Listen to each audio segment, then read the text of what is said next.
For Hera sent the Sphinx, whose mother was Echidna and her father Typhon, and she had the face of a woman, the breast and feet and tail of a lion, and the wings of a bird. And having learned a riddle from the Muses, she sat on Mount Phicium and propounded to the Thebans. And the riddle was this: what is that which has one voice and yet becomes 4-footed and 2-footed and 3-footed? Now the Thebans were in possession of an oracle, which declared that they should be rid of the Sphinx whenever they had read her riddle. So they often met and discussed the answer, and when they could not find it, the Sphinx used to snatch away one of them and gobble him up. When many had perished, and last of all Creon's son Haemon, Creon made proclamation that to him who should read the riddle he would give both the kingdom and the wife of Laius. On hearing that, Oedipus found the solution, declaring that the riddle of the Sphinx referred to man, for as a babe he is 4-footed, going on 4 limbs, as an adult he is 2-footed, and as an old man he gets besides a 3rd support in a staff. So the Sphinx threw herself from the citadel, and Oedipus both succeeded to the kingdom and unwittingly married his mother, and begat sons by her, Polynices and Eteocles, and daughters, Ismene and Antigone.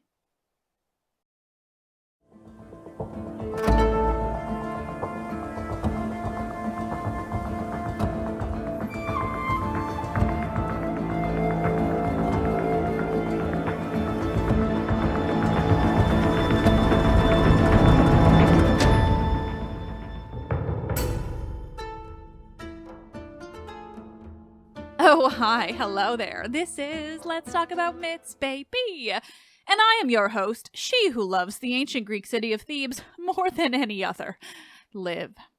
Thebes is just, gods, it's so fascinating. Obviously, as I've rambled on and on and on and on about it in the past, I came to my love of the Greek Thebes via the story of Cadmus and Harmonia. Yes, you know. But it turns out this city is just the most interesting. It features the most mythology, some of the most famous mythology. Like, it's just the best. Even if its most famous story is the play that I covered for you all over the past 3 weeks, and maybe that's not the best thing for it to be known for. One thing to always remember, though, when it comes to plays like Oedipus Tyrannos is that they were written from an Athenian point of view. My episodes on that play were so long and detailed, I didn't want to weigh them down by, reminding you all of that, but it is important.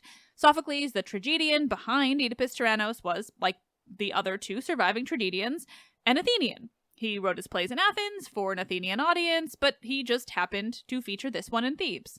I mean, fine, the myth features there too, but still. In fact, probably almost a majority of mythological plays that survive are set in Thebes, or at least an enormous number of them. That's both because Thebes had this incredible amount of mythology tied to it, and then for the tragedians to work with, and because it was an often enemy of Athens, and thus featuring tragedy and wild family dynamics, sons murdering fathers and marrying mothers, and gods returning to their homeland to have their cousins ripped to shreds by their mothers. I mean, sure, those moments were Theban stories in the first place, but it certainly helped that they could then tell these kinds of stories beyond the confines of the Athenian world. But of course, what I love about Thebes is just how rich it is in this mythology, certainly more than any other individual city-state.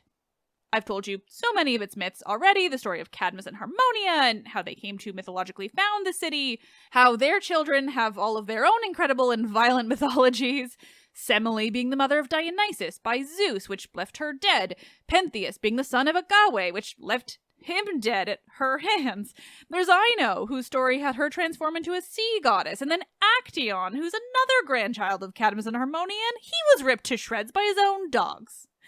And then, just another generation down, we get Laius, famed father of Oedipus. Laius, son of Labdacus, son of Polydorus, son of Cadmus.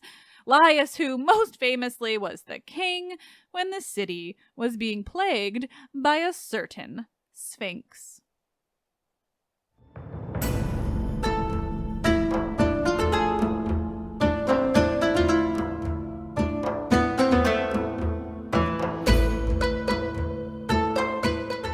This is episode 212. Who doesn't like a good, if deadly, riddle? Thebes and the Greek Sphinx.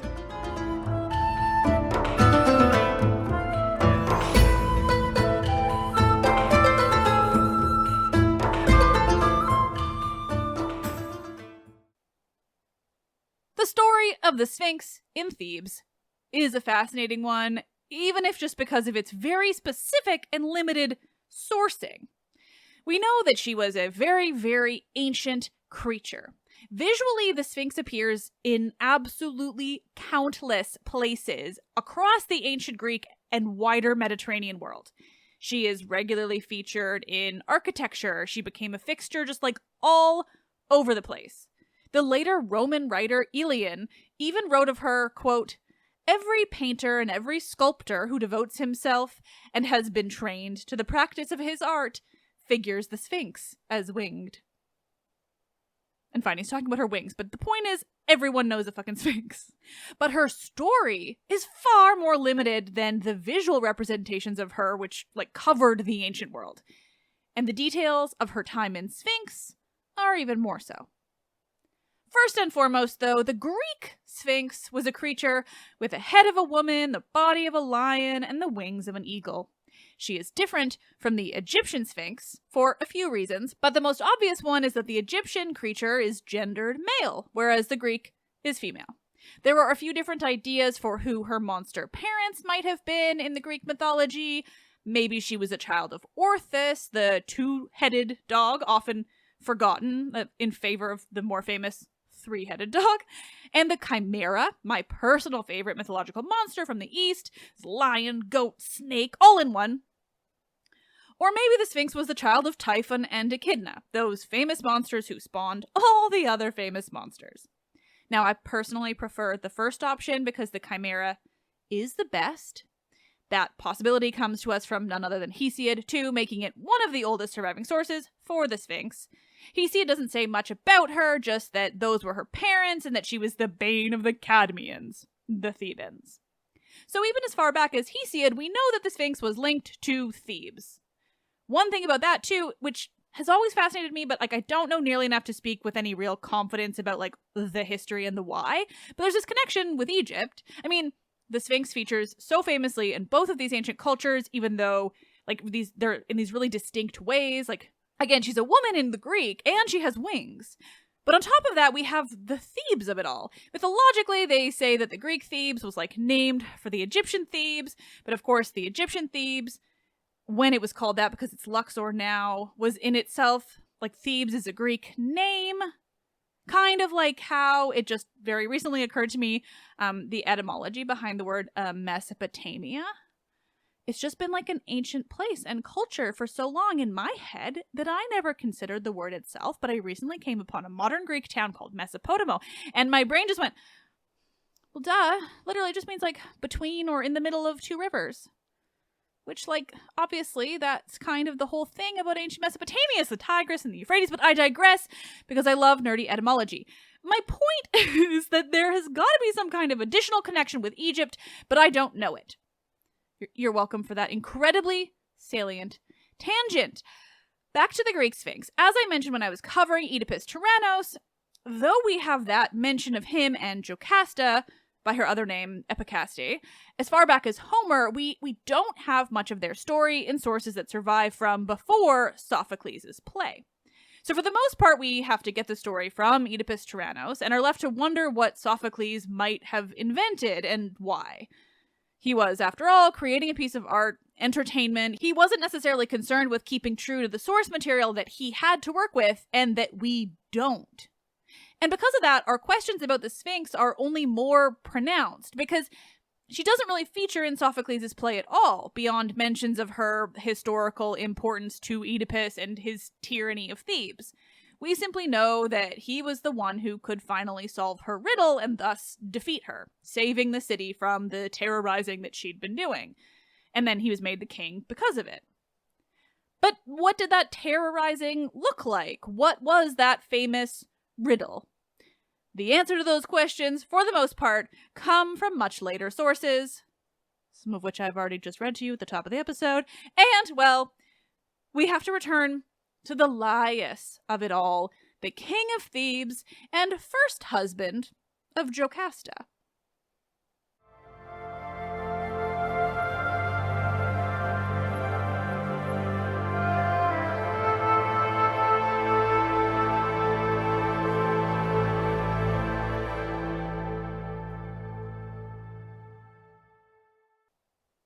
Ironically, one of the most detailed versions of this story, Laius, Oedipus, Jocasta, and the Sphinx and her terrorizing of Thebes, beyond the play, is found in Pseudo-Apollodorus's Library of Greek Mythology. I say ironically because, as someone once told me and I mention all the time, he is basically the TLDR of Greek myth. He is so brief, he just makes these statements of facts. Still, he gives us so many details that we don't always get elsewhere, so we appreciate this late and mysterious author. It's Pseudo-Apollodorus that I read at the top of this episode, but we're going to go deeper into it now. Laius was the king of Thebes, and he married Jocasta, or sometimes her name is Epicaste. Apollodorus also includes this Homeric option of her name, but the character herself remains the same regardless of her name. They learn very quickly, as we know, that they should not have a child together, specifically a son, because he would be destined to kill his father. Still, as this version tells us, one drunken night was what ruined all of their plans. On that wine-drunk night, the married couple had sex. Surprise, surprise. And Jocasta became pregnant because they always do. When the baby was born, and it was a boy, Laius panicked. Exposure is always the mythological solution to problems like these, but just leaving the baby to die in the elements wasn't enough for Laius. He also pierced the baby's ankles together, maiming him. And this poor broken baby was then given to a herdsman to be taken out and just left. But one must never trust others to kill our babies for us. That's asking too much. At least that was the case in the play. But here in Apollodorus, the baby is in fact left to die, only to be found by the king of Corinth himself, Polybus.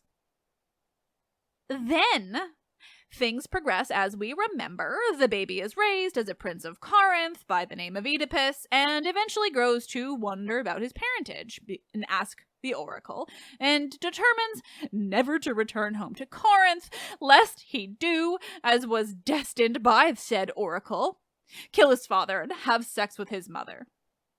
And as he was fleeing Corinth, he came upon a crossroads. There, this road rage incident caused the death of a man that Oedipus did not know was actually the king of Thebes. But here is where things get interesting. Enough time passes in this version of the story for Creon to take control of Thebes as the brother of Jocasta, because gods only know a woman would never be allowed to rule on her own. The horror. Still, what interests me is how these things line up, not only with the play, but the possibility that all of these seemingly contradictory or differing details might be older than the play and were just changed by Sophocles for the sake of his narrative. Like Creon taking over control of Thebes. And so while Creon ruled Thebes, Hera sent the Sphinx to torment the city.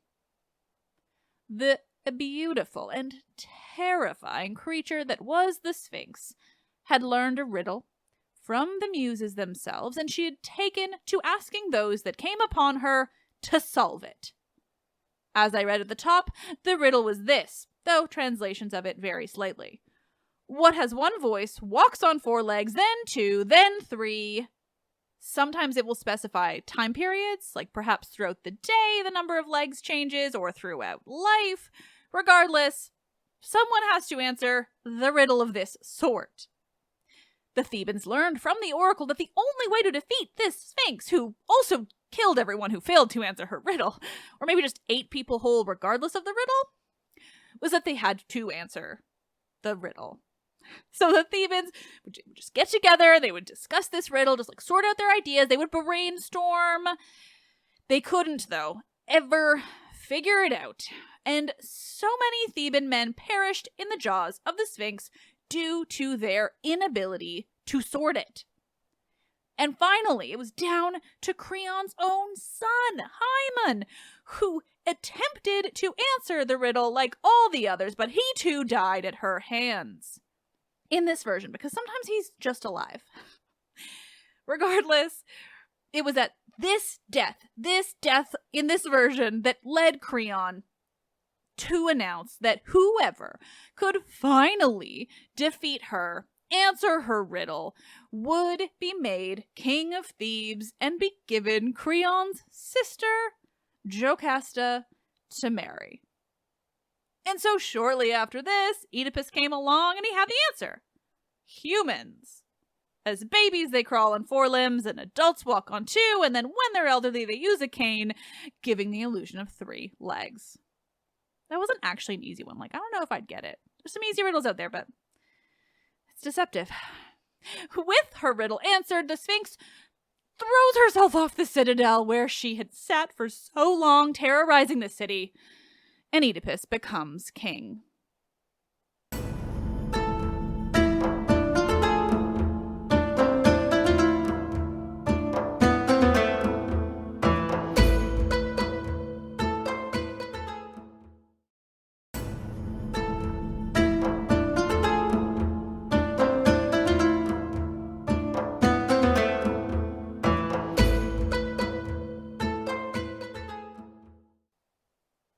Why, you ask, would Hera send the Sphinx to Thebes in the first place? That's where we have to turn to yet another source, or rather just like more sources. Pseudo-Polydorus does mention this little detail, though minimally. But Laius, it seems, had a history of being awful, even beyond the whole, pinning the baby's feet together thing. Something new and different for a man of Greek myth. See, before Laius became king of Thebes, he was forced to live elsewhere, while the city was being run by 2 other famed Theban kings, Amphion and Zethus. Theirs is a story for another time, if I haven't already told it before. Regardless, Laius lives for a time in the Peloponnese, with another famed and shitty king, Pelops. Pelops is, of course, one of the main cursed-as-all-fuck members of the House of Tantalus.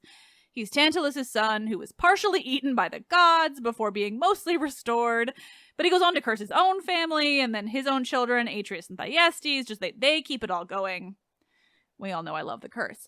But you see, before all of that, Pelops had another child, an illegitimate child named Chrysippus. And it seems that while Laius was staying with Pelops, he developed a thing for Chrysippus.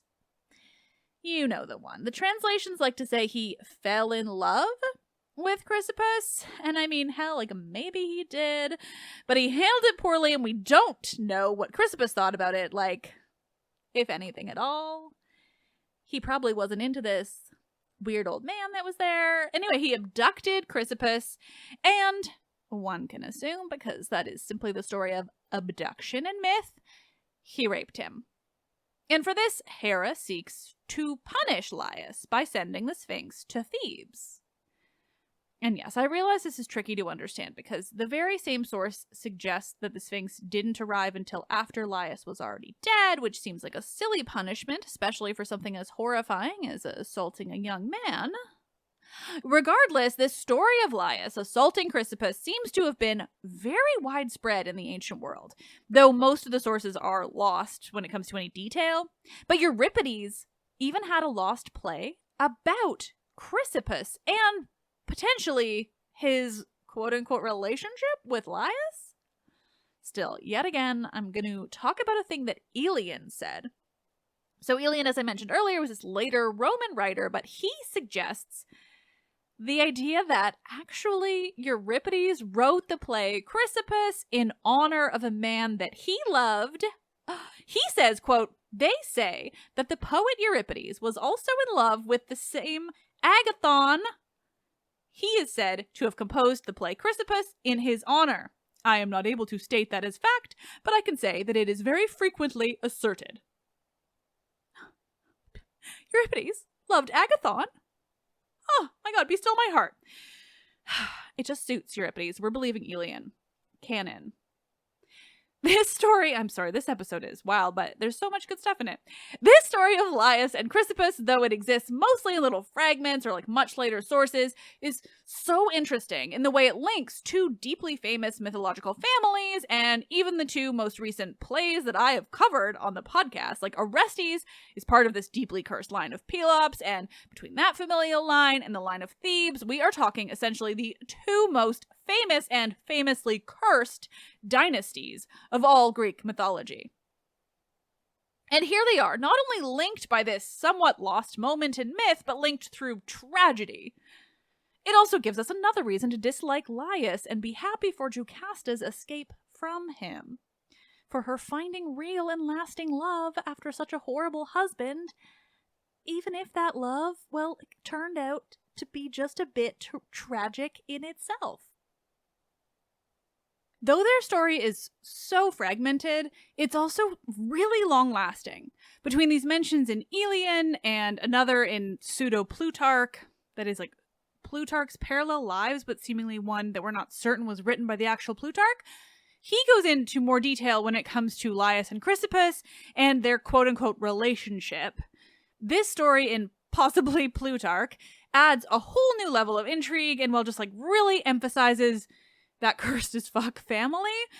He suggests that after Laius abducted Chrysippus, he was caught by Pelops' two legitimate sons, Atreus and Thyestes, and that Pelops showed mercy on Laius because he loved Chrysippus, which is a great example of how the assault of men can be just as equally fucked up as the assault of women. Equality! Anyway, this story shifts then to be more about Chrysippus, Hippodamia, Pelops' wife and the mother of his legitimate children. Apparently she wanted Chrysippus dealt with because he would be competition for her sons, gaining the throne after Pelops, and Atreus and Thyestes once had actually no desire to kill their brother. New for them. And so Hippodamia took it upon herself in this version. At night, while Laius slept next to Chrysippus, which we can, if we would like, take that to mean maybe it wasn't entirely non-consensual. While Laius and Chrysippus slept, Hippodamia snuck in and took Laius's sword, thrusting it into Chrysippus, wounding but not killing him just yet. Laius was suspected of being the wielder of the sword, the one who stabbed Chrysippus because it was his sword, but Chrysippus, while he was dying, was able to say that it wasn't Laius, but actually Hippodamia. Confusing story, so many sources. I still think it's interesting. I hope you do too.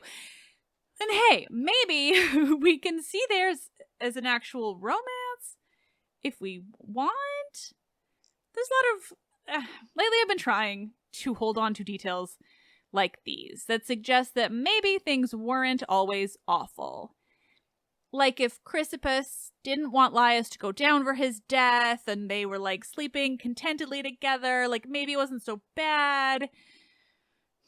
Apparently this was also the first story of a man abducting another man for sexual reasons. So, progress? If it's not clear, I'm making some very dark jokes here. I do not actually think that there was anything good about this moment, aside from these ideas that maybe there was some love there at some point in their stories. It's just that one can only read so many stories of abduction and assault in Greek myth without being forced to make it at least the tiniest bit lighthearted. There aren't many stories of men abducting and assaulting other men in the realm of Greek mythology, but those that are equally horrific to all the many stories of it happening to women. I know that's important to say, alongside all the wildness I'm going through today. Regardless, this story is fascinating in that it links all of these incredibly ancient stories and characters, but for the most part, only exists in really brief and often very late sources. It shows the intricacy of surviving sources, but also just really emphasizes how long these stories lasted in the ancient world. How long they continued to focus on stories that even from the most ancient and often Homeric sources. Even into the Roman period, they were still fascinated by these characters.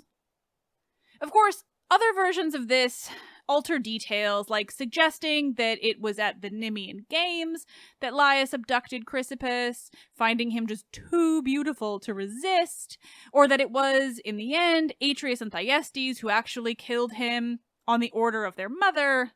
There's even seemingly maybe an ancient version of, like, a typo. In one source it says that it was Theseus who abducted him, though the fact that it was Laius is well established.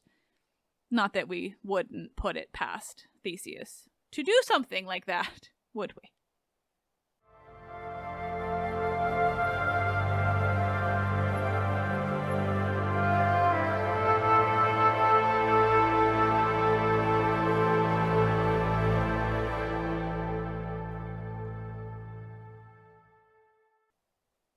The background of Laius abducting Chrysippus and the Sphinx being sent by Hera as a punishment for that act actually adds whole new layers to the events of Oedipus Tyrannos. Firstly, there's the idea that Hera sent the Sphinx as punishment, either to punish Laius directly, or it seems more likely to punish the people of Thebes for not sufficiently punishing Laius for his crimes. Of course, firstly, this implies that Hera considered it a crime when Laius abducted Chrysippus. Explicitly, this is because Hera was the goddess of marriage and the act went against the traditions of marriage, but for more selfish reasons, like, I think we can see it as a good thing that Hera did. Or at least good in divine terms, in comparison to all the times she punished women for the acts of her husband. It's an example of punishment that she was physically able to exact, whereas she wasn't ever able to punish Zeus because he's Zeus. But Sphinx aside, it's also really interesting when we look at the fate of Laius more broadly. Here's a man who abducted, and we assume assaulted, a man younger than him, committed this very specific type of crime, and then later learned that if he had a son of his own, he would be killed by that son. This probably isn't a coincidence, and instead it's an additional commentary on what Laius did. He committed a crime against another man's son, and against the young man himself, and so his own son would be his ruin. It's only adding insult to injury that the aforementioned son would also come to marry Laius's widow, and we can gather, love her far more and far better than Laius ever did. Nothing is really said about Jocasta and Laius's marriage, but that she was very happily in love with Oedipus does seem to be this commonly understood idea, and Laius seems like a piece of shit. There's been some wild discourse on Twitter lately about the idea of heroes in ancient Greece and how they were seen and understood. And also I realize I'm writing this episode like weeks after this happened because I'm working so far in advance, but bear with me.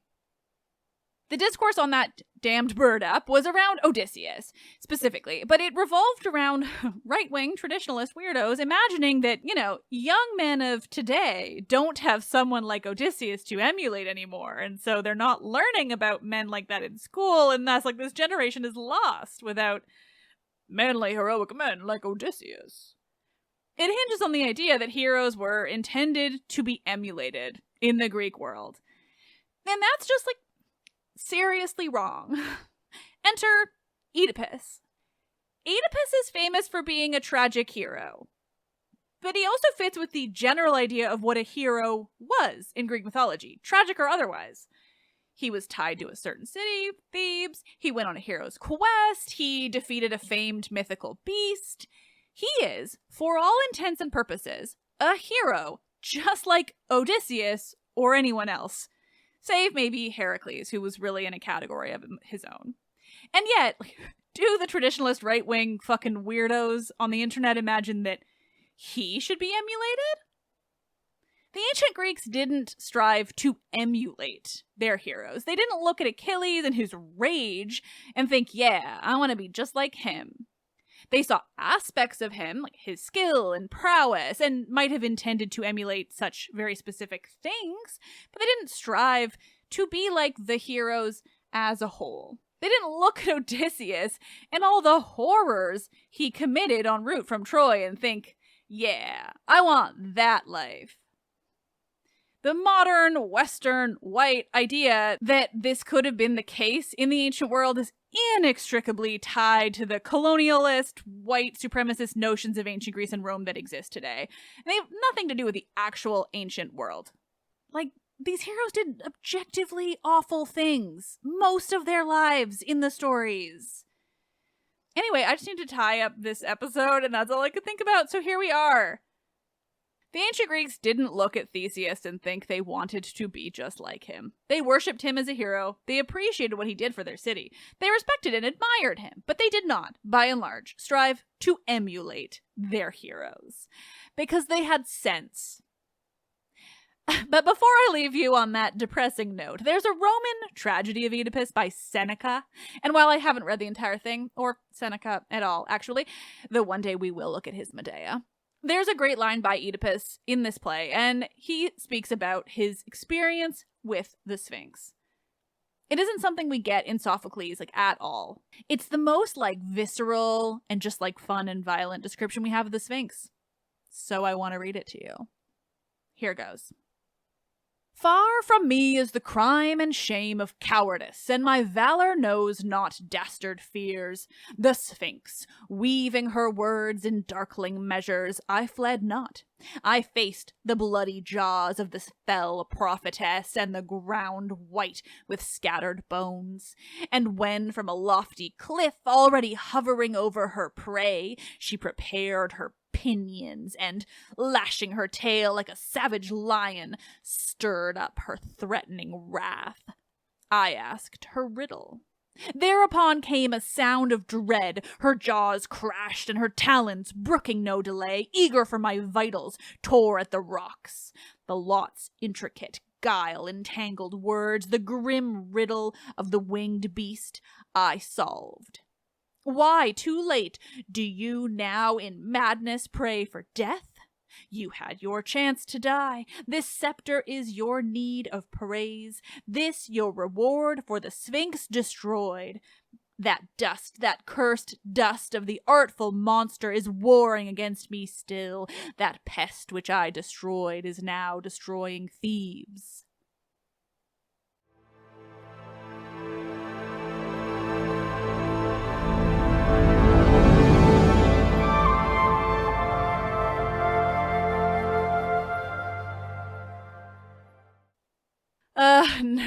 Nerds. Thank you as always for listening.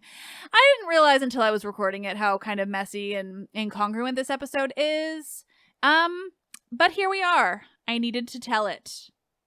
Thank you. This job is so fun, even if sometimes episodes come out like this. I just like to dive into any and all fragmentary and brief and weird sources to tease out whatever there is to be found. Usually I try to make it coherent. But I'm glad covering Oedipus Tyrannos inspired this episode because, regardless, it was fun and a bit silly and also seriously enlightening when it comes to the background of this story. I didn't know much about Laius before. I think I'd read the Chrysippus bit in passing at some point, but knowing more about his history, gods, it just makes us respect Oedipus and Jocasta more, doesn't it? Obviously, I'm truly fascinated by the idea that they actually loved each other and that that's the tragedy in the end. It's fucking heartbreaking. And the modern notions of Oedipus as just the dude who married his mom, it just does not convey the actuality of the story. How horrifying the realizations would have been. This play and the story behind it are such good examples of how I personally have changed. This play, not this episode, but the play we did. How I have changed over the course of this podcast. Learning more, understanding more of the history and the nuance, just the volume that I read. It's led me to have an entirely different understanding of Oedipus than when I told you the story in the first place almost 6 fucking years ago. God, isn't that a trip? Anyway, I think it's fun. The Oedipus episodes were certainly fun, and I still stand by that this background knowledge on the Sphinx and Laius is beneficial, even if confusing. As always, let's end the episode with a 5-star review from one of you lovely listeners. These make my day, and they help me keep the show going more than you could ever understand, so please consider leaving me one if you haven't already. Maybe base it off of the Oedipus episodes and not this one. Also, the funnier or quirkier they are, the more likely I am to read it here, because why on Guy's Earth not? This one is an example of that and comes from a user called MythVet in the Netherlands. Warning, dangerously great podcast. God damn it, I can't enjoy Stephen Fry's Troy anymore because this podcast made me too darn feminist. Or a lot of other retellings for that matter. All jokes aside, love the podcast. I don't have enough time for the incredible amount of hours of content that Liv has put out, but I'm trying my best to listen to all of it. The storytelling is great, the experts are awesome, and the myth busting is amazing. Keep up the good work, Liv. P.S. I absolutely love the Atlantis and Sparta series, even though they aren't myth. Thank you so much for that. Also, it was amazing timing because I'd also just read a not so great review of someone who was really mad about my Atlantis series and thought it was boring and pointless. So hearing the opposite was a real confidence boost. You are the best. Let's Talk About Myths, Baby is written and produced by me, Liv Albert. Michaela Smith is the Hermes to my Olympians and handles so many podcast-related things, from running the YouTube to creating promotional images and videos to editing and research. Stephanie Foley works to transcribe the podcast for YouTube captions and accessibility. The podcast is hosted and monetized by iHeartMedia. Help me continue bringing you the world of Greek mythology and the ancient Mediterranean by becoming a patron, where you'll get access to bonus episodes and more. Visit patreon.com/mythsbaby or click the link in this episode's description. Thank you all for listening. I say it all the time, but it's always true. It means the world to me how much you all love the show and support me. You're cool and nice. I am Liv, and I love this shit.